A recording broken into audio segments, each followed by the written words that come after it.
A parte estética é importante, mas é claro que a gente precisa olhar para a nossa saúde de forma integral, né? E quando a gente pensa em emagrecimento, antes da gente entrar até mesmo numa dessas loucuras, dietas mirabolantes, milagrosas, a gente precisa consultar o médico, porque muita coisa pode ter acontecido até para você ter engordado.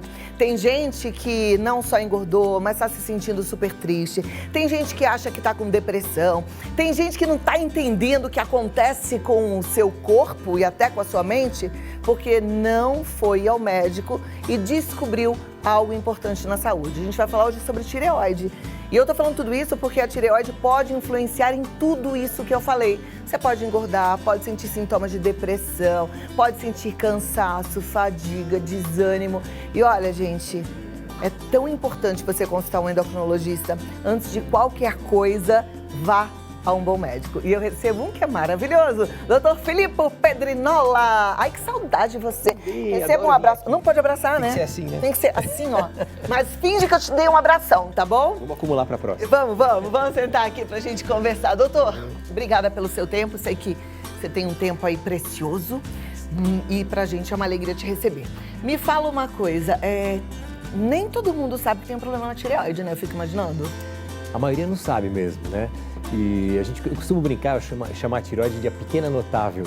E se a gente for imaginar, a tireoide é uma glândula pequenininha, que fica aqui na região anterior do pescoço e pesa por volta de 7 a 10 gramas, então é muito pequenininha mesmo, mas é muito poderosa. E quando ela está funcionando a mais, que é o hipertireoidismo, ou a menos, que é o hipotireoidismo, pode trazer uma série de sintomas, mas que muitas vezes a pessoa não relaciona que esses sintomas estão aí ligados a alguma disfunção, alguma doença da tireoide. Eu tenho, assim, um apreço muito grande por esse assunto, porque você sabe que eu tenho hipotireoidismo, né, e trato. Mas quando eu descobri, eu não sabia o que era, eu só estava me sentindo cansada, triste, tinha engordado. E falei, gente, o que acontece comigo? Será que eu tô com depressão? Até chegar nesse diagnóstico, demorei um pouquinho, mas depois do diagnóstico, ufa, que alívio, como é bom. E eu fico querendo muito sempre alertar as minhas telespectadoras, porque eu sei o que é o desconforto de uma tireoide desequilibrada. Sem dúvida, e você falou muito bem. Muitas vezes a pessoa tem um diagnóstico de depressão, vai ao psiquiatra, está tomando algum medicamento antidepressivo, e a gente sabe que uma das grandes causas de depressão é o hipotireoidismo, quando a tireoide está funcionando mal. Então isso pode levar a um quadro de depressão e a pessoa vai levando sem fazer o diagnóstico por muito tempo, não melhora ou melhora parcialmente e acaba então atrasando esse diagnóstico, que ajuda também a engordar, na mulher tem alterações do ciclo menstrual, de libido, de disposição, de irritabilidade, de piora do quadro de TPM, por exemplo, também, queda de cabelo, a pele seca, as unhas quebradiças, né? Então, todo esse quadro aí pode estar ligado, mas ele não começa de repente, ele começa aos poucos. Então, muitas vezes por isso que passa desapercebido. Perfeito. O diagnóstico é simples, apesar de quase ninguém procurar, mas é um exame de sangue, né? É um exame de sangue simples e que deveria ser feito pelo menos uma vez por ano. E, na verdade, o que se pede para dosar é o T3, o T4 e o TSH, de forma geral. E a gente, com esses números na mão, a gente consegue já ter uma ideia se aquela tireoide está boa ou não. Depois você pode aprofundar esse diagnóstico com outros exames mais específicos, se precisar. Perfeito. A gente já tem tantas perguntas, porque esse tema a gente falou que ia tratar, despertou a atenção e curiosidade de muitas telespectadoras. Vou colocar na tela já pra gente começar a ajudá-las, tá bom? Então você que mandou sua pergunta, muito obrigada. Fica atenta se você não mandou. Olha, manda que dá tempo, 11 9 50 45 18 40, tá? Primeira pergunta, então, na tela, da Catarina, aqui de São Paulo. Quem tira a tireoide? O medicamento substitui as necessidades completamente ou preciso de algo a mais? Substitui completamente. E o que se usa, na maioria dos casos, é o T4. A gente sabe que a tireoide é uma glândulazinha que produz dois hormônios principais, que é o T3 e o T4. O T4, que é aquele que mais se repõe com o uso de medicamento, então é a levotiroxina, ou T4, tem vários nomes comerciais. Mas o T4 é um pré-hormônio e a partir do T4, o nosso corpo ele é tão inteligente que todas as nossas células, que tem receptor para hormônio de tireoide em todas as nossas células, ela pega esse T4 e transforma em T3, conforme a necessidade. E existe uma enzima lá, um carinha ali que vai fazer essa transformação de T4 para T3. Em alguns casos, dependendo, por exemplo, estresse crônico, pessoas que têm muita gordura no fígado, são inflamadas, têm obesidade, às vezes não é só usar o T4. Então, em alguns casos, é necessário se complementar também com um pouco do T3, se essa conversão aí está alterada. Mas, de forma geral, repondo o T4 ou o T3 com o T4, a vida é normal. Pode engravidar, quer dizer, não vai ter nenhum problema e a reposição é total e vida normal. Perfeito. Você falou bem, né? Em alguns casos é necessário T3. Eu me lembro, não lembro exatamente o que era, mas conversar com uma nutróloga que falou de algum alimento que a gente deve evitar e o que a gente deve comer para ajudar nessa transformação de T4 para T3. Existe isso? Existe sim, porque essa enzima que transforma o T4 em T3, ela chama-se deiodinase ou selênio-iodinase. Então a gente vê pelo nome, precisa de selênio, né? Deveria chamar selênio-zinco-iodinase, porque ela precisa do zinco também. Então a gente precisa de selênio, precisa de zinco, então isso tem que vir da alimentação. A alimentação tem que proporcionar esses nutrientes, esses minerais. E além disso, alguns aminoácidos, né, que são pedacinhos de proteína, como por exemplo a tirosina, são fundamentais para que você dê então o substrato, precisa dar aquela matéria-prima para a tireoide então fazer o T3 e o T4. Assim como o iodo também é importante. E, então esses seriam, vamos dizer, os suplementos, os nutrientes importantes. Aqueles que vão contra a tireoide, que podem piorar, aí a gente tem, por exemplo, as crucíferas, né? Que são couve-flor, brócolis, couve-bruxelas. Por conta disso, parei o meu suco verde de manhã, depois do meu Synthroid. Achei melhor parar, né? Na verdade, isso é uma questão de equilíbrio, de quantidade. A gente sabe que a diferença entre o veneno e o remédio é a dose, isso vale para tudo. É claro que seria só o excesso da ingestão dessas crucíferas que teriam problema, o excesso do suco de couve, né, do suco verde. Então, tomar de vez em quando, 2, 3 vezes por semana, não vai ter problema nenhum. A gente sabe que, inclusive, esses alimentos, eles são saudáveis, né? Não, eu só mudei o horário, né? Eu amo meu suco verde, mas agora eu não tomo mais lá logo que eu acordo. Eu tomo mais tarde um pouquinho, depois que o remédio já fez o efeito dele. Perfeito. A soja também, a soja tem fitoestrogênios que podem também bloquear a transformação do T4 para o T3. Então, a gente vê que existe aí alguns alimentos, a gente sabe também que existem substâncias um pouco alienígenas, né, que a gente acaba tendo contato, que são chamados disruptores endócrinos, que tem principalmente aqueles materiais plásticos, né, que são o bisfenol A, aqueles fitalatos, que eles são disruptores endócrinos porque eles ocupam o receptor onde o T3 iria atuar. Então, isso também, essas intoxicações externas, que a gente está aí sujeito a isso, né? E, aliás, a gente tem que tomar muito cuidado, já fiz pauta sobre isso, essa coisa de botar potinho de plástico com bisfenol dentro do micro-ondas, isso é um perigo, não tem que fazer. Então, fica atenta ali, tem sempre um triângulo ali que vai indicar pra gente o que pode e o que não pode, tá? Mas a gente vai trazer essa pauta a qualquer hora aqui de novo, que é importante. Vamos para a próxima pergunta? Vamos lá. Vanessa, ela é de Gramado, no Rio Grande do Sul. Dores no ouvido ou em outras áreas próximas podem indicar problemas na tireoide? Podem. Na verdade, existe uma outra doença da tireoide, chamada tireoidite subaguda, que é uma tireoidite causada normalmente por vírus, são vírus respiratórios. Então, esse vírus caprichosamente vai lá e pega a tireoide. Então, inflama a tireoide. E muitas vezes essa inflamação da tireoide, que ela fica dolorosa, pode ficar aquela sensação de inflamação, vermelho no local, pode também ter uma irradiação para a região do ouvido. Então, a pessoa tem uma dor na região cervical, uma dor no ouvido, acha que está com otite, por exemplo, e aí, nesse caso, talvez seja uma tireoidite autoimune causada por vírus. Olha que interessante. Próxima pergunta, então. A gente vai aprendendo tudo, né? É como se a gente estivesse lendo a nossa bula, trazendo o Dr. Felipe Pedrinola aqui. Olha que maravilha. Carolina, ela é de Três Corações, em Minas Gerais. Homens também são suscetíveis a problemas na tireoide? Essa é ótima pergunta da Carolina, porque a gente sabe que sim, só que a incidência de hipotireoidismo e hipertireoidismo, que normalmente as causas são autoimunes, são muito mais comuns na mulher. É 5 a 8 mulheres para um homem. Ó, vocês sempre no lucro, né? Esses homens. Próxima pergunta da Esther. O mau funcionamento da tireoide pode causar obesidade?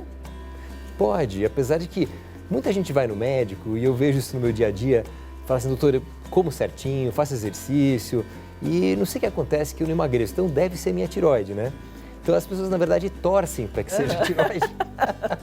Mas a gente sabe que menos de 5% dos casos de excesso de peso, sobrepeso e obesidade tem a ver com o mau funcionamento da tireoide. De fato, se ela estiver funcionando mal, né, tiver com hipotireoidismo, facilita o ganho de peso. Aí tem gente também que fica torcendo para ter um hipertiroidismo, que é um perigo, né? Vamos falar um pouquinho do hipertiroidismo que a gente não comentou?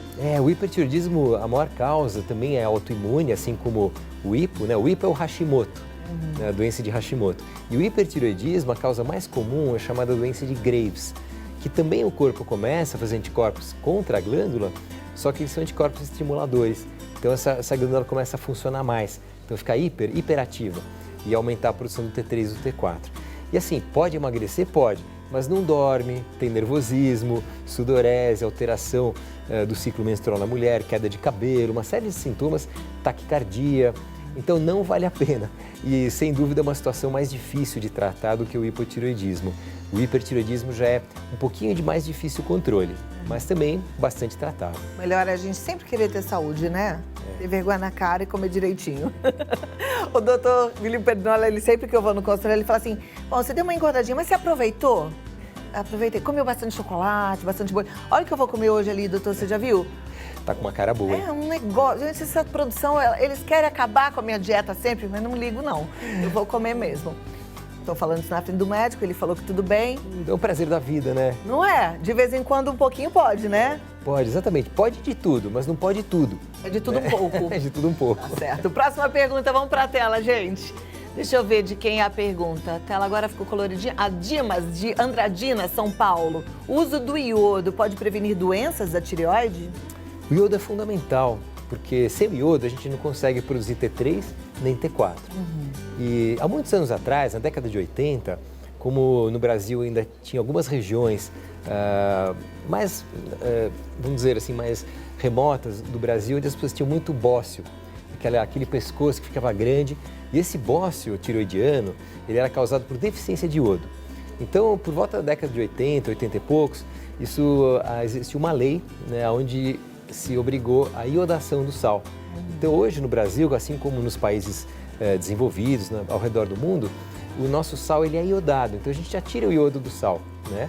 Só que é claro que, se a gente for imaginar, lá da tabela periódica, quando a gente estava na escola, o iodo ele faz parte dos halogenados, que chama.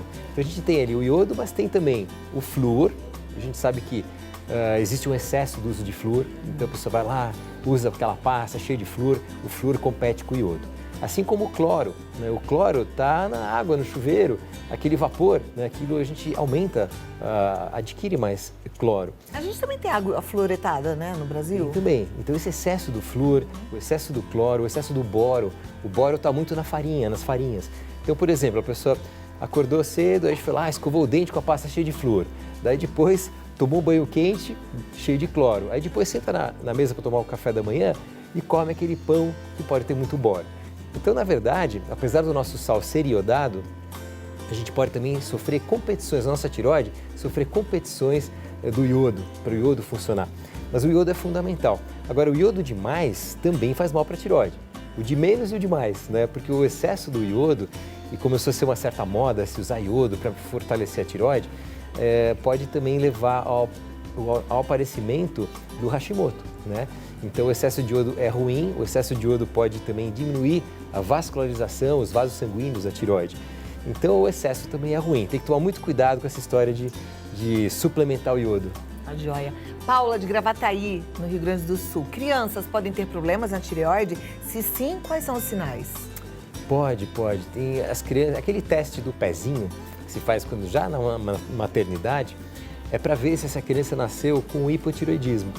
Porque o hipotireoidismo na criança pode trazer um quadro muito grave neurológico de desenvolvimento, que é o cretinismo. E então o teste do pezinho já detecta se existe uma alteração daquele TSH. E com isso, sim, existem as doenças que são congênitas. Então a criança pode nascer sem a tireoide, ou a tireoide que não está aqui no pescoço, em outro lugar, chama tireoide ectópica. Ou a mãe tem problemas de tireoide e tratado de forma inadequada, e a criança pode também nascer com um problema de tireoide. E, por exemplo, a gente sabe que o hipotireoidismo, a causa mais comum, que é o Hashimoto, já pode acometer crianças a partir de 6 anos de idade.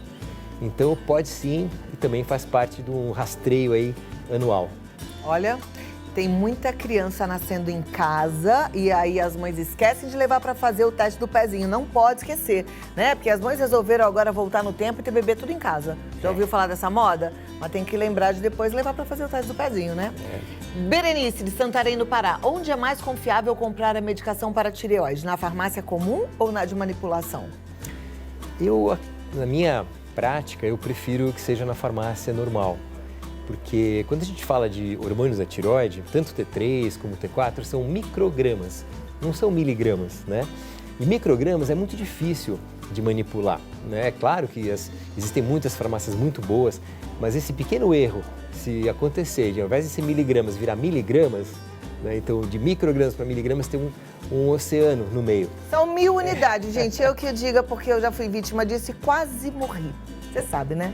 Quase morri mesmo, porque a farmácia fez em miligramas um negócio para ter feito em microgramas. Então, eu também prefiro comprar na farmácia normal. Apesar de que o T3 não tem na farmácia normal, né? E se for necessário, tem que mandar manipular. Por isso é que tem que procurar uma farmácia de muita confiança, né? É verdade, aí nesse caso precisa. E não só procurar a farmácia de confiança, mas ficar atento na receita, porque às vezes a receita vai errada, aí, sei lá, pega um atendente, alguém que está manipulando errado, aí come bola e você que dança, né? E perde a vida. Então tem que tomar muito cuidado, ficar muito atento.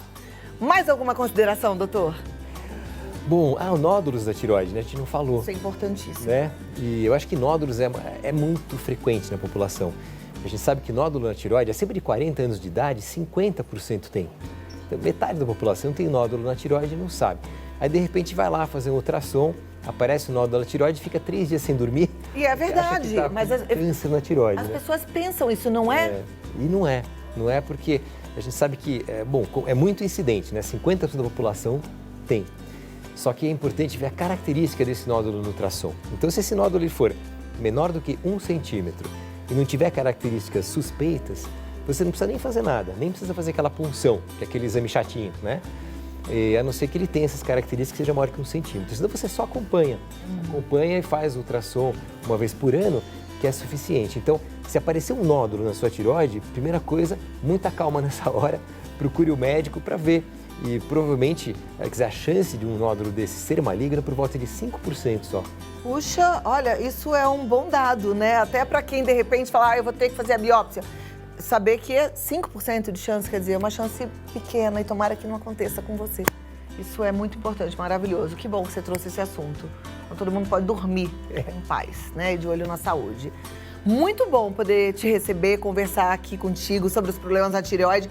Se você tem alguma dúvida, hoje dá pra gente fazer telemedicina, né? O que facilita bastante. Hoje dá. Então, em qualquer lugar do planeta, você pode entrar em contato com um bom médico, como o Dr. Filipe Pedrinola. Ele tá no site filippo.pedrinola.com.br. O telefone é o 11 30 78 0124. E o Instagram, segue lá, é Dr. Filippo Pedrinola, tá bom? Aí você vai ter mais informações e quanto mais a gente sabe, provavelmente menos a gente erra, porque a gente vai fazendo boas escolhas. Muito obrigada, uma linda semana para você e até a próxima. Obrigado, para você também, Cláudia. Obrigada. Vamos lá, gente, vamos seguindo aqui com o nosso Vida Melhor, aprendendo sempre. Aqui a gente não para de aprender. E você vê, né? Eu falo sempre de alguns suplementos que a gente já sabe que são indispensáveis e tem gente às vezes que fala assim, ai, lá vem ela com essas propagandas. Não, é porque se a gente não pega no pé, você acaba deixando de tomar uma coisa que vai fazer toda a diferença na sua vida. Por exemplo,